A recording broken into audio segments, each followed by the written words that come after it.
Hola a todos chicos, aquí Killer con un nuevo video. Y sí, hace tiempo hice un video de 5 arquetipos que fracasaron en Yu-Gi-Oh! Y me di cuenta, no le hice una segunda parte como dije que haría. ¿Verdad? Me olvido de tantas cosas que no lo sé. Pero bueno, hoy vamos a ver otros 5 arquetipos que fracasaron como decks. Por supuesto, aquí habrá cartas que como tal se utilizan de soporte o de tal, pero que como decks independientes, ahí está el problema. Pero bueno, espero poder hacer después de este otro video similar, pero iremos bien. Antes de comenzar, no olviden suscribirse, activar la campanita de notificaciones, unirse a miembros, unirse al servidor de Discord y todo lo necesario para que Killer sea feliz. Además de eso, pero antes hablemos del patrocinador del video, Untaped.gg, una aplicación que te ayudará a tener todo tu deck disponible, todo organizado y listo para saber las diferentes estrategias que podrías utilizar, ya sean las cartas desde tu deck, cementerio o extra deck, de forma que tienes todo organizado y sabes bien dónde está cada cosa.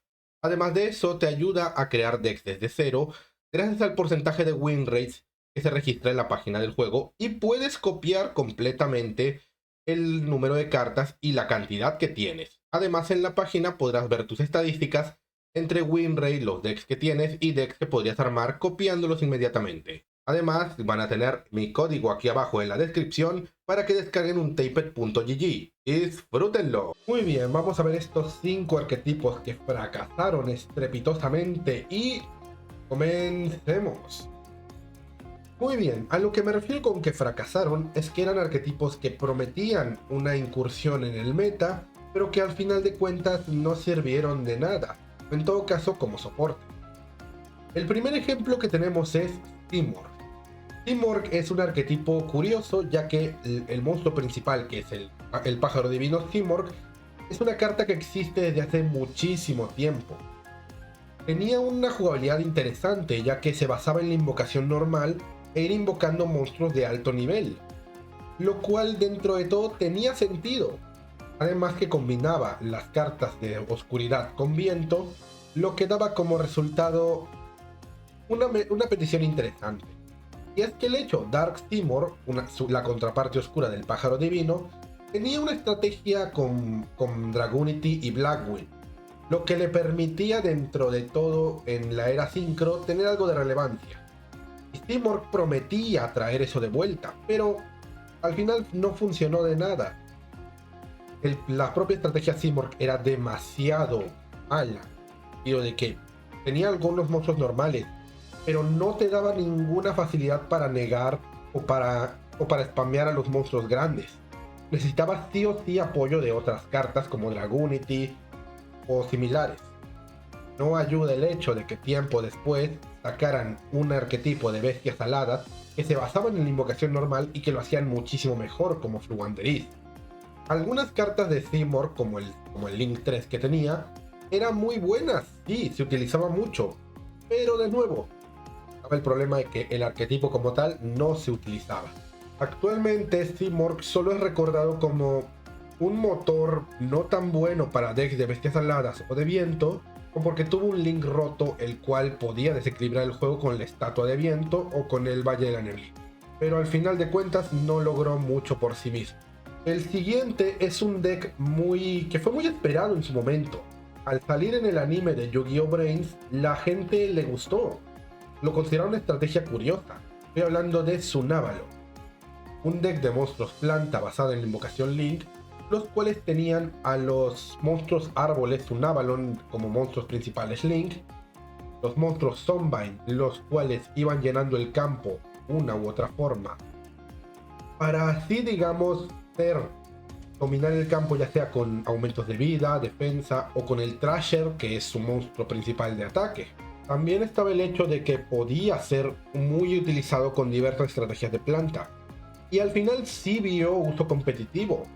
Una Balondría y otras cartas similares fueron limitadas, pero no por el deck en sí, ya que simplemente era un motor utilizado para las hadas ricas, las cuales aprovechaban muchísimo la estrategia de Tsunavalon, y las ricas sí que podían aprovecharse del soporte planta que iban sacándoles. Un Avalon prometía mucho, un deck defensivo y ofensivo al mismo tiempo, que podía aprovechar cartas de apoyo a los monstruos normales y spamear muchísimas monstruos. Pero al final de cuentas se quedó en eso, un deck que no es un deck, es un motor. Y mientras menos cartas de esto, pero aprovechar el potencial de las ricas, muchísimo mejor. Una lástima, ya que en el anime mostró un desempeño más que decente. Sinceramente a mí me gustó mucho. Como estamos viendo, aquí tenemos cartas que destacaron de una u otra forma en el competitivo, pero como motores, no como decks. Y aquí vamos a pasar con el mejor ejemplo de esto, Danger. Oh sí, los Danger son un deck bastante móvil, sinceramente. Poseen facilidades de invocación envidiables, además de efectos de descarte que apoyan tanto sus cartas mágicas como sus monstruos. Puedes invocar o activar un efecto dependiendo de la elección de tu oponente y robar una carta, volviéndolos un deck, como digo, extremadamente veloz, pero asombrosamente veloz. Sin embargo, la mayoría de las personas aquí solo conocemos Danger por Bigfoot, Nessie, Tsuchinoko, Jackalope y en menor medida Chupacabras y Thunderbird. Hay gente que ni siquiera sabía que existían las cartas mágicas y de trampas de apoyo, y que de hecho pueden formar un deck por sí mismos. Por supuesto, aprovechan muy bien a los monstruos de nivel 8, ya sean Link, ya sean Exit o monstruos Link, pero como tal, la gente solo le dio valor por el hecho de que Tsuchinoko, Jackalope y Nessie tenían una facilidad de utilidad muy buena, tanto en el deck de Phantom Knight como en el deck de Dark World y en muchísimas otras barajas. Podías ver unos cuantos Jackalopes, unos cuantos Tsuchinokos y ya. E incluso después de que lo limitaron, el arquetipo quedó en el olvido. En el momento en el que Jackalope, Nessie y Tsuchinoko estaban limitados los tres, que luego liberaron a Nessie, simplemente se dejó de utilizar. La gente jamás le dio valor como un deck propio, y esto que como un Fon cumple muy bien ese propósito. Una lástima. Y también el historial competitivo de los Dangers es tan traumático para Konami TCG que simplemente es mejor no hacerles más cartas. Lo cual es una pena, tenían un concepto increíble de críptidos y todo. Es una pena que solo fuera un motor.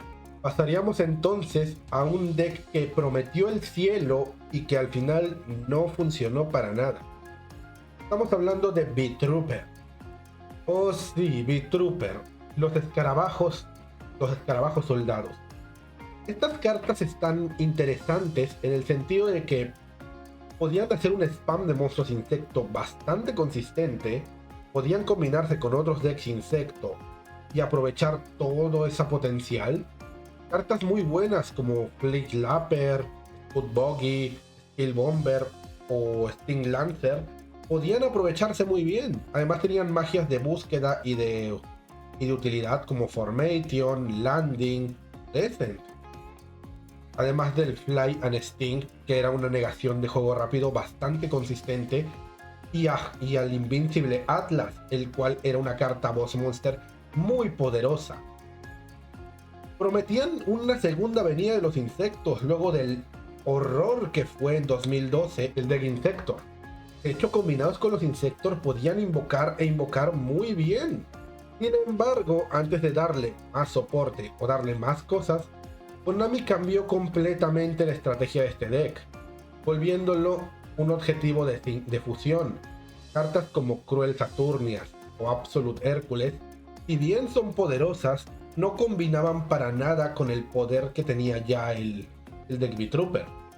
Simplemente les cambiaron completamente el estilo de juego y poco a poco fueron olvidándose. Diría que Beat-Trooper fue el que más triunfó como deck propio, ya que algunas veces se podía ver en un top 32 poco después de que salieran, pero que al final de cuentas fue olvidándose y fue simplemente una moda del momento. Es una lástima, era un deck con mucho potencial, repito. Y de las personas que conozco que se lo armaron, ya sea en formato de Master Duel o en formato físico, no los ha decepcionado. Supongo que es ese tipo de decks que necesitan que se utilicen para que se popularice, que necesitan un montón de publicidad para popularizarse. Y bueno, pasamos al último deck de este video, uno de los más conocidos. Es que es la cantidad de cartas que tiene este deck es abrumadora. Konami sí o sí quería meterlos al meta. Y estamos hablando de Noble Knight. Oh sí, chicos, Noble Knight. Una estrategia basada en monstruos de tipo guerrero con magias de equipo, los cuales se invocaban a sí mismos para así invocar a su boss monster, que era Artorius. Como tal, tenían el potencial para poder traerse, y Konami dejaba muy en claro que esta estrategia tenía que salir en el competitivo de alguna u otra forma, pero simplemente no llegaban a ser consistentes. Al necesitar tantas cartas de equipo, simplemente no tenía ningún sentido y traer tantos monstruos. Pecaba de tener un briqueo bastante molesto. Pecaba de tener demasiadas cartas que de plano eran inútiles. Pecaban de que su boss monster era demasiado inconsistente. Costaba mucho esfuerzo traerlo y equiparlo con varias cartas como para que luego te lo destruyeran o te lo mandaran al cementerio muy fácilmente.